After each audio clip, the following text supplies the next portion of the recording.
Salité vous présente Balade au cœur du bien-être.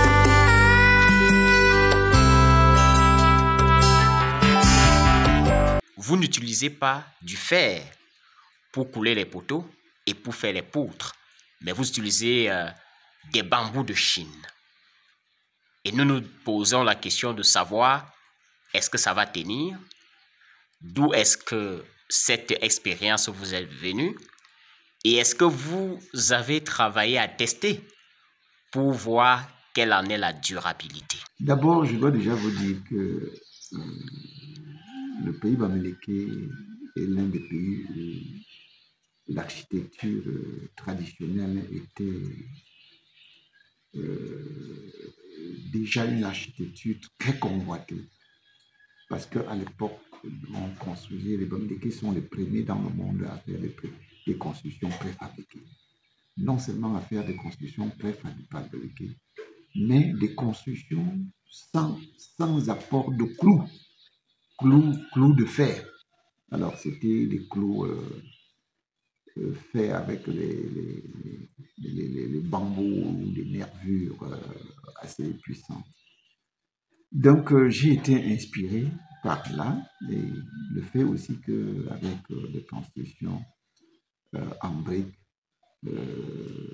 nos parents utilisaient les nervures pour remplacer les fers et ça tenait. Et les maisons étaient résistantes de part et d'autre. La preuve est que on venait de détruire une maison en 2023 qui conservait encore intacts les bambous, les nervures qui ont été utilisées pour sa construction. Voilà où est donc venu. Et cette maison détruite avait été construite en quelle année? En 1958, lors de tous ces événements d'avant l'indépendance. Voilà où est venue cette expérience que j'exerce de nos jours avec ce que vous avez vu en face du foyer culturel de la Médine. Alors, comment est-ce que cela se fait concrètement? Oui, les bambous de Chine de petite calibre sont très résistants, vraiment très résistants. Et face à cela, j'ai fait d'abord des petites expériences en faisant des demi-poteaux qui ont été testés.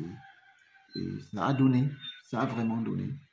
Et je me suis dit que pourquoi pas avancer avec cela dans les constructions, utiliser ces mêmes bambous de Chine pour les poutres, utiliser pour les poteaux. Je suis en train d'avancer et je voudrais construire une petite maison en utilisant que les bambous de Chine pour remplacer le fer et voir, mais je suis sûr que ça va tenir. Les architectes ne me démentiront pas. Je suis sûr que ça va tenir. Et ça va faire un bond au niveau du département. Cela va amoindrir le coût des constructions par rapport au fer que nous importons tous les jours et qui coûte tellement cher. Alors, vous me faisiez hors caméra une sorte de confidence par rapport à l'expertise des termites et des termitières. Est-ce que vous pourriez revenir là-dessus? Oui, Dieu nous a tout donné. Dieu nous a tout donné. Dieu a donné l'occasion aux animaux, aux fourmis, de nous inspirer. Tout est dans la nature. Nous prenons par exemple une termitière. Une termitière est imperméable, vraiment imperméable. La pluie ne traverse pas les termitières. Et je me suis toujours posé la question, est-ce que nos chercheurs ne pouvaient pas étudier la matière qu'utilisent les termites pour construire les termitières et les utiliser aussi cette même matière pour nous donner l'occasion de couvrir nos toitures en terre, comme le font les termites. Parce qu'on s'est inspiré de l'oiseau pour construire les avions, pour inventer les avions. On s'est inspiré du cheval pour construire les voitures. On s'est inspiré des 1000 pattes pour construire les trains. On s'est inspiré des combats des lions pour mettre sur pied les arts martiaux. Donc, toute l'inspiration que nous avons toutes ces inspirations viennent des animaux.